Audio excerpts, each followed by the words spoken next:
მოგესალმებით. ეთერშია საინფორმაციო პროგრამა ფაქტი. სტუდიაში თქვენთვის გიორგი დოლიძე იმუშავებს. 23 წლის შემდეგ ნინო თოიძის საფლავთან უამრავი ადამიანი შეიკრიბა. ტრაგედიითა და სიამაყით აღსავსე დღე ოჯახთან ერთად ადგილობრივი ხელისუფლების წარმომადგენლებმაც გაიხსენეს.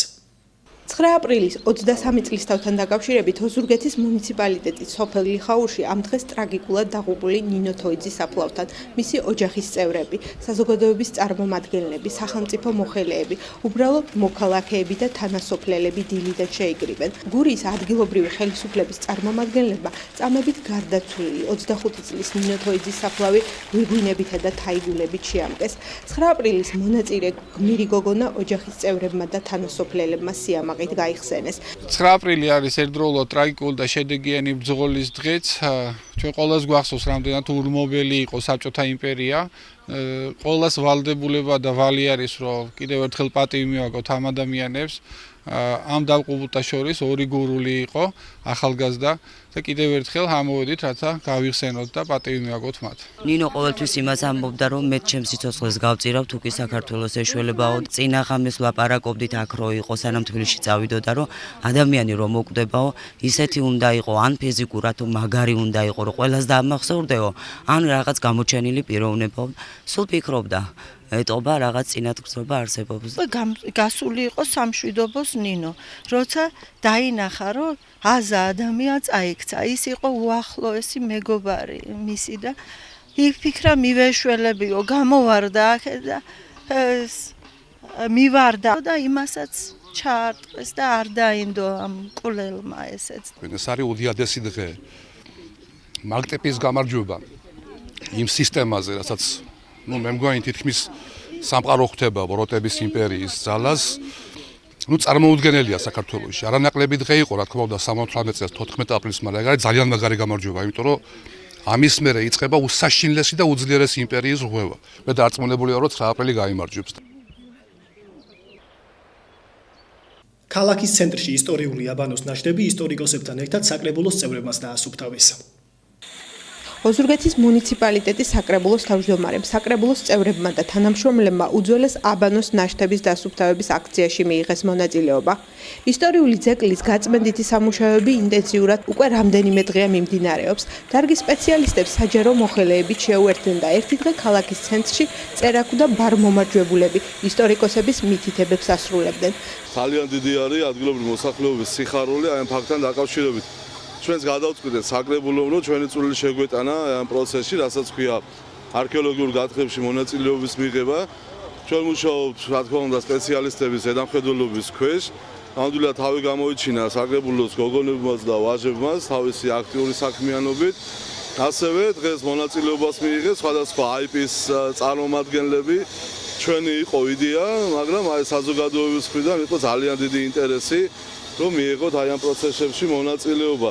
დარწმუნებული ვარ, რომ ეს ადგილი ერთ-ერთი ლამაზი ადგილი იქნება როგორც ოზურგეთლებისათვის, ან ასევე სტუმრებისათვის, რომელიც ჩვენს ქალაქს ეწევიან. ქალაქის ცენტრში მდებარე აბანოს ნაშთებს მალე ღია მუზეუმის სახე მიეცემა და ოზურგეთში ერთ-ერთი გამორჩეული ტურისტული ცენტრი გახდება. როგორც ოზურგეთის ისტორიული მუზეუმის ფონდების მცველმა მანალა ლომაძემ გითხრა, მალე ოზურგეთის ისტორია ხელახლა გადაიწერება და ქალაქი რამდენიმე საუკუნით დაძველდება. შეიძლება ჩვენი ქალაქის ისტორია გადაიწიოს რამდენიმე საუკუნით წინ და დაახლოებით მისი ათვლა დავიწყოთ მე-5 საუკუნიდან მაინც ახალი წელთაღრიცხვით, რა თქმა უნდა. და მე მინდა და მოხარული ვიქნები, რომ თუ დადებენ არქეოლოგები იმ დასკვნას, რომ რაღაცნაირად ეს აბანო დაუკავშირდება და ანალოგი იქნება შუხუთში 1961 წელს აღმოჩენილი აბანოსი და იმასთან ერთად იქ აღმოჩნდა სასახლე და იქ ცხოვრობდა, როგორც ამბობენ, შეძლებული ფეოდალი, მე ძალიან მოხარული ვიქნები. რამოდენიმე დღეში სპეციალისტები დადებენ თარიღს, დადებენ შედეგს, მაგრამ მიუხედავად ამისა, მე წინასწარ ამის თქმა შემიძლია, რომ ეს თუ გაკეთდება ღია მუზეუმი, ეგრეთ წოდებული მინის გადახურვით და აქ პარალელურად გვერდით ასეთი დიდარი მუზეუმი არსებობს, რა თქმა უნდა, ოზურგეთი კიდევ უფრო მომხიბვლელი გახდება უცხო ტურისტებისათვის. ოზურგეთის მუნიციპალიტეტის საკრებულოს მასშტაბურ აქციას მოგვიანებით IP-ები, სპორტის განვითარების ცენტრი და სასპორტო სკოლა შეუერთდნენ და ძეგლის დასუფთავებაში მათაც მიიღეს მონაწილეობა. რუბრიკის დაუსვი შეკითხვა ხელისუფლებას ფარგლებში რეპორტაჟს ჩოხატაურის მუნიციპალიტეტის სოფელ გუთურიდან გთავაზობთ.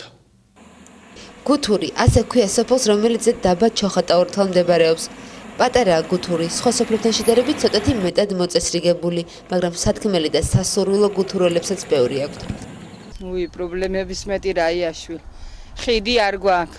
სოფელში ჩამოსავალი ჩანგრეულია, მთლად თელი ზამთარი ბავშვები სიმძრით გაგვყავთ.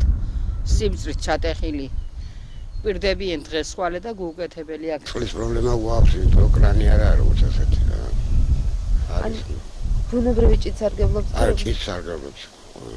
გაზიფიკაციისთვის განკუთვნილი მილები აქ უკვე გამოყვანილია, მაგრამ ჯერში გაზი არ გასულა და ამის გარდაც ბუნებრივი აირი სახლებში შეყვანის ფინანსებიც არ აქვთ აქაურებს.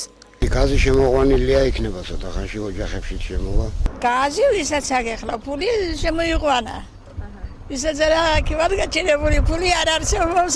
საყოველთაო უმუშევრობის პერიოდში დიდ მნიშვნელობას იძლევის სასოფლო-სამეურნეო სფერო, რომელიც სოფელში შემოსავლის ერთადერთი წყაროა. უმუშევრობა ნაბედ არის. პენსია რა არის? გვიდან თვემდე 100 ლარი კიდე გეხარჯება ადამიანს და მეტიც გჭირია კიდევ.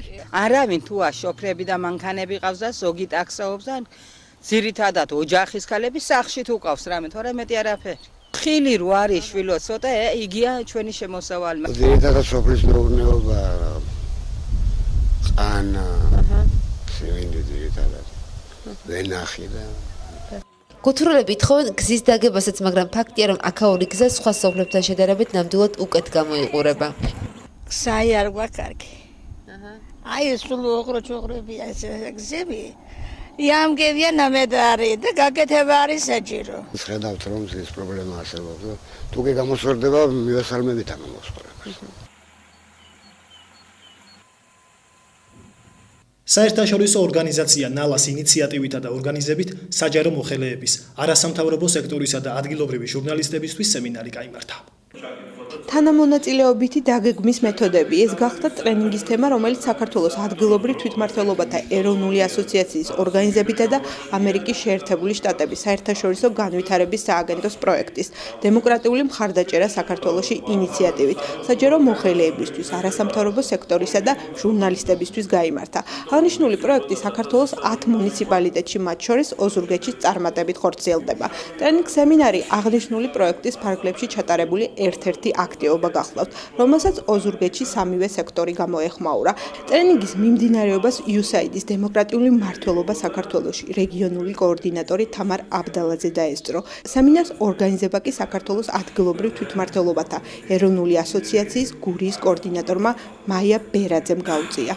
ოზურგეთი როგორც მოგეხსენებათ გახლავთ ერთ-ერთი პარტნიორი მუნიციპალიტეტი დემოკრატიული მმართველობის პროგრამისა და გვინდა რომ მოხდეს ესე იგი მოქალაქეთა ჩართულობის ხელშეწყობა და სწორედ დღევანდელ ტრენინგზე არის სწავლება მონაწილეობრივ მეთოდებში, როგორ გამოვიყენოთ, როგორ ვითანამშრომლოთ მოსახლეობასთან სწორი ინფორმაციის მიღებისა და შესაბამისად უკუგების და თანამშრომლობის მიზნით, რომ რაც შეიძლება მეტი იდეები წავიდეს თვითმმართველობაში და მეტი იდეების ხელშეწყობა მოხდეს მის შემდგომ შესრულება მონიტორინგში. ჩვენთან ესეთი დაგეგვის, სიახლების შემოტანის მმართველობით პროცესში ეხლა მიმდინარეობს ეს პროცესი, რაღაც ეტაპი გავლილია, ეხლა კიდევ ახალი ეტაპი მოდის, რომელიც ალბათ გააუმჯობესებს მმართველობით პროცესებს ჩვენთან და ჩვენს მუნიციპალიტეტში. აქედან გამომდინარე, საინტერესოა ეს ტრენინგი იმ თვალსაზრისით, რომ